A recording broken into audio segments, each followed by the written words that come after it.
Chapter 4 of He Can Who Thinks He Can by Orison Swett Marden. Freedom at Any Cost. Were you to decide to risk your reputation, your material welfare, your whole future, upon some great physical or mental contest which you could extend over a considerable period of time, you would begin long beforehand to train or discipline yourself for the decisive conflict. You would not, if possible to avoid doing so, go into it handicapped. Every person who is ambitious to make his life count, to do what is worthwhile, is entering upon just such a contest. In starting upon a conflict so grave, so significant, and which affects the whole future, the first thing to do is get absolute freedom from everything which strangles ambition, discourages effort, and hinders progress.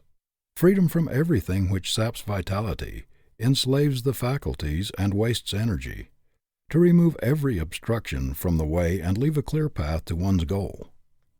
No matter how ambitious a runner may be to win, if he does not train off his surplus fat, if he is hampered with extra clothing, or runs with feet cramped and sore, his race is lost.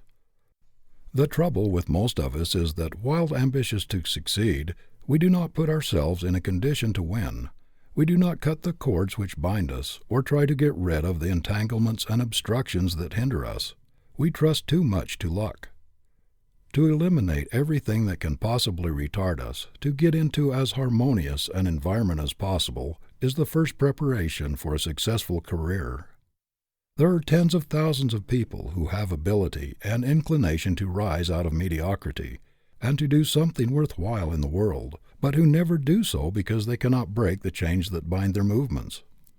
Most of us are so bound in some part of our nature that we cannot get free, cannot gain the liberty to do the larger thing possible to us.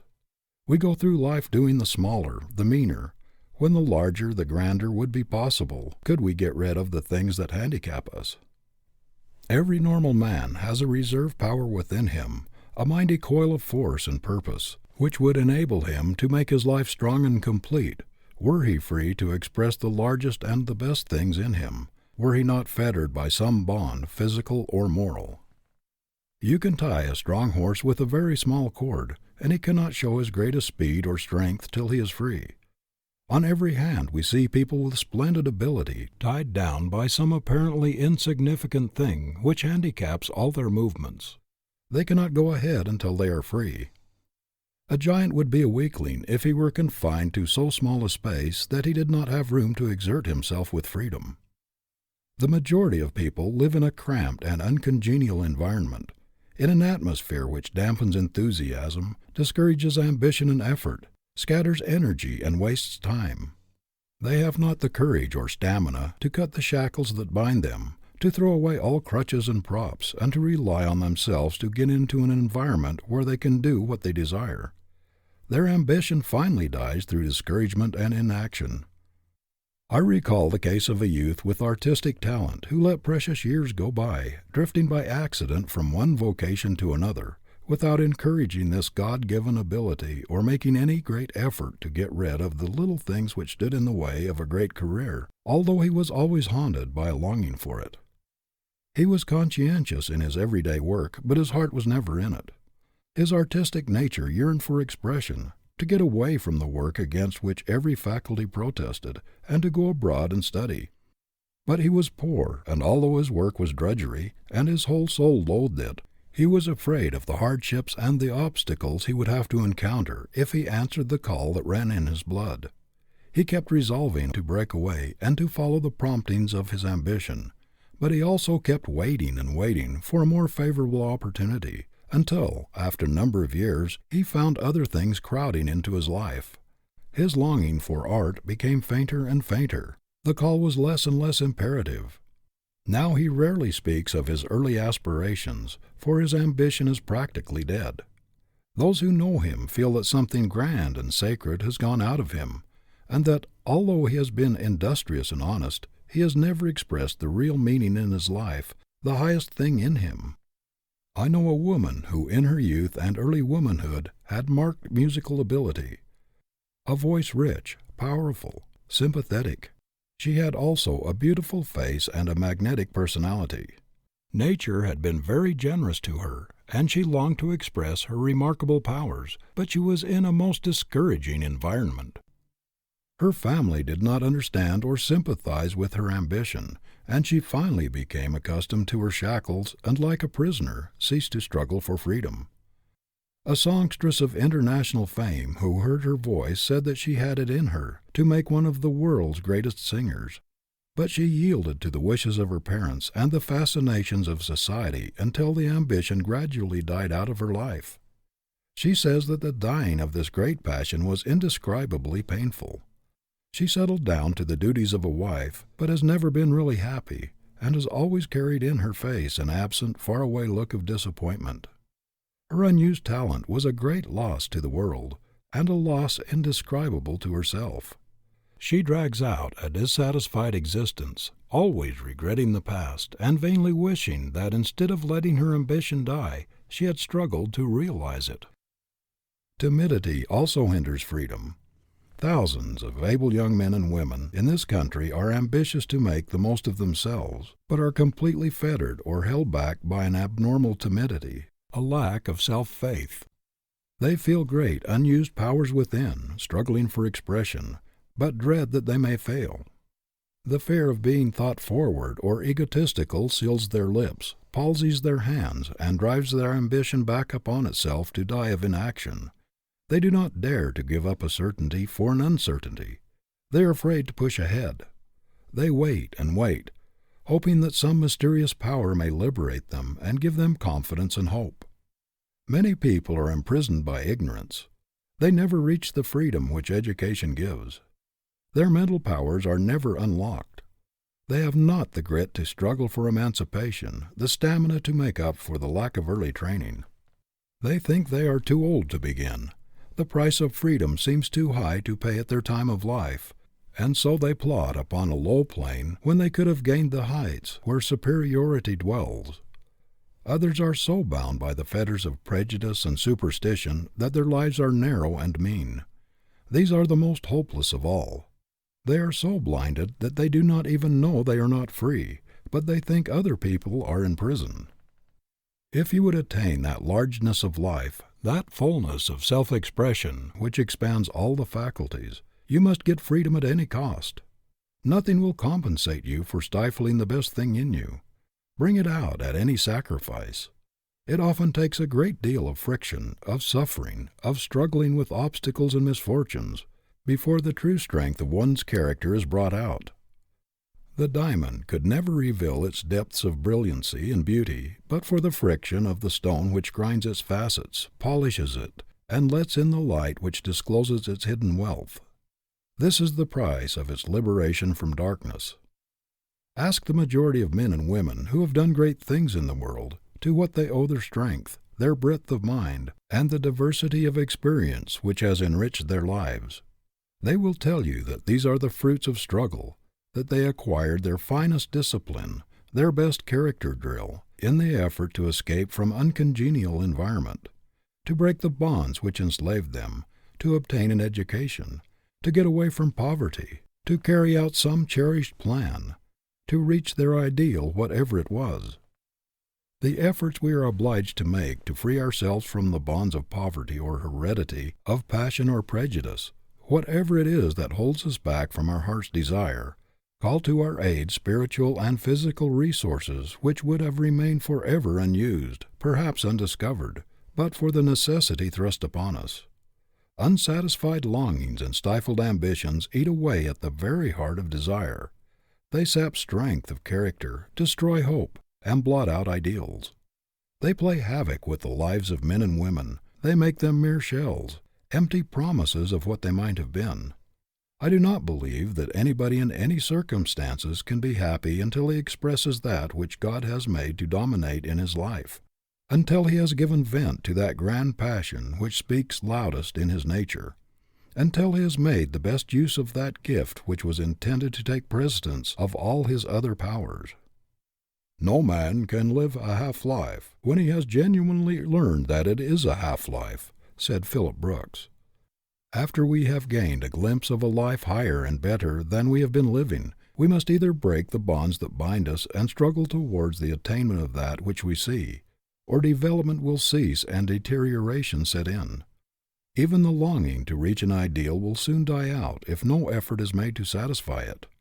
No one should follow a vocation except by inevitable compulsion, which does not tend to unlock his prison house and let out the man. No one should voluntarily remain in an environment which prevents his development. Civilization owes its greatest triumphs to the struggles of men and women to free themselves from the bonds of circumstance. No man can live a full life while he is bound in any part of his nature. He must have freedom of thought as well as freedom of action to grow to his full height. There must be no shackles on his conscience, no stifling of his best powers. Be yourself. Do not lean or apologize. Few people belong to themselves. They are slaves to their creditors or to some entangling alliance. They do not do what they want to. They do what they're compelled to do, giving up their best energy to make a living, so that there is practically nothing left to make a life.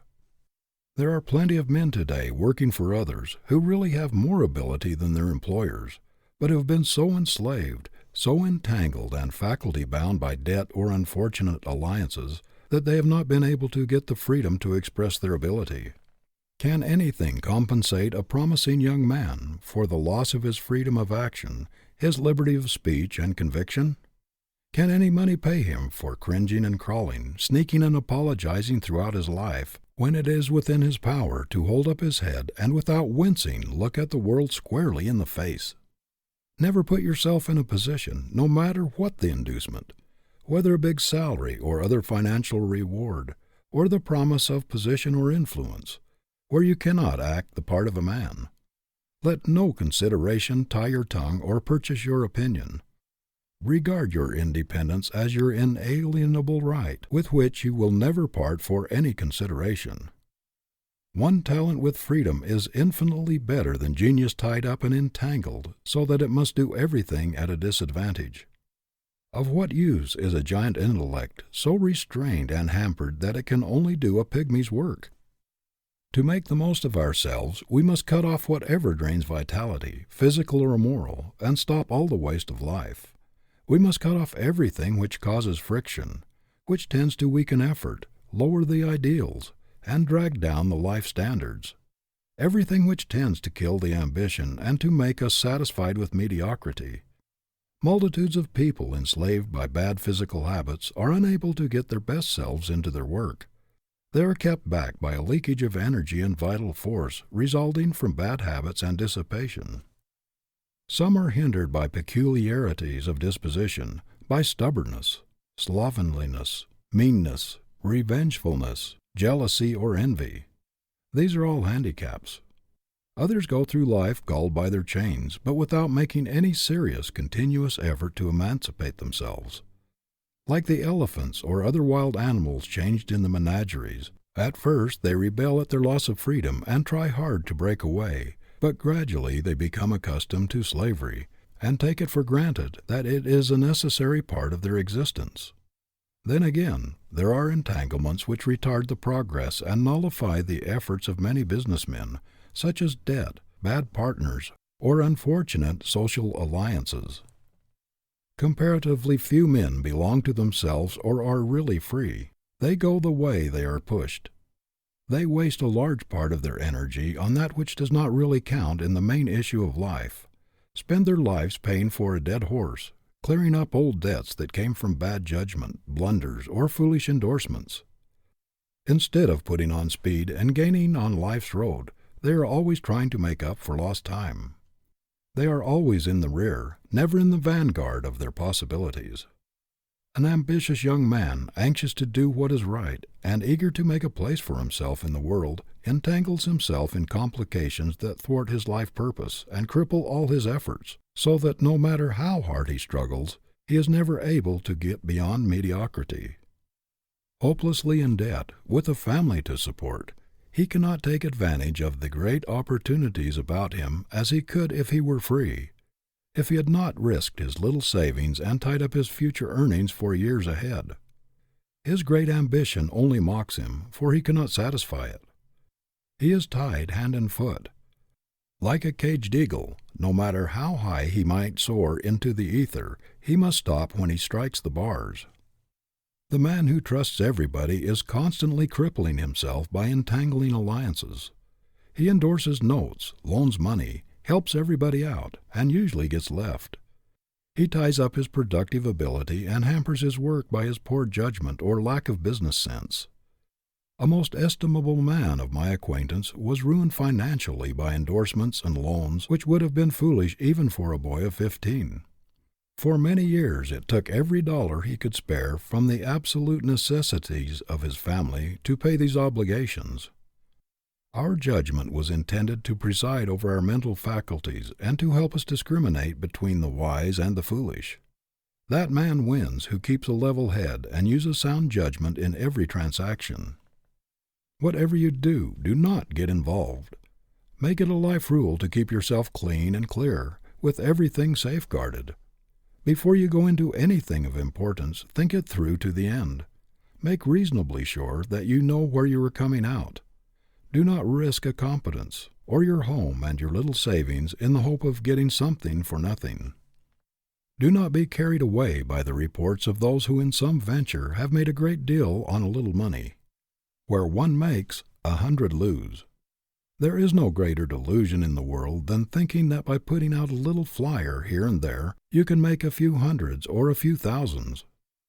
If you cannot make money in the vocation which you have chosen for your life work, and in which you have become expert, if you cannot get rich in the business whose every detail you understand, how can you expect that somebody else will take your money and give you a tremendous return for it, when it will not get your personal supervision? I know a lawyer in New York, now a millionaire, who had worked most of his way through college, and came to the metropolis an utter stranger, taking a little desk room in a broker's office near Wall Street, who at the outset made a cast-iron rule he would always keep himself free from debt and entangling alliances. By this inflexible rule, it is true, he often lost opportunities which would have brought him excellent returns, but he has never tied himself up in any transaction. The result is that he has not worried himself to death, but he has reserved his strength. Nearly every enterprise he has gone into has been very successful, because he has not touched anything unless he could see through to the end and knew how he would come out, even taking into consideration possible shrinkage, accident, and loss.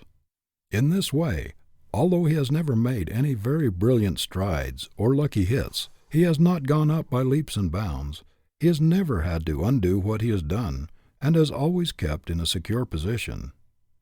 He has gained the confidence not only of men in his profession, but also of capitalists and men of wealth, who have entrusted large sums to him because he has always kept his head level and himself free from entanglements. People know that their business and their capital will be safe in his hands. Through steady growth and persistent pushing of practical certainties, he has not only become a millionaire, but a broad, progressive, comprehensive man of affairs. Develop your judgment early and exercise your caution until it becomes reliable. Your judgment is your best friend. Your common sense is your great life partner, given you for guidance and to protect your interests. Depend upon these three great friends, sound judgment, caution, and common sense, and you will not be flung about at the mercy of adverse winds.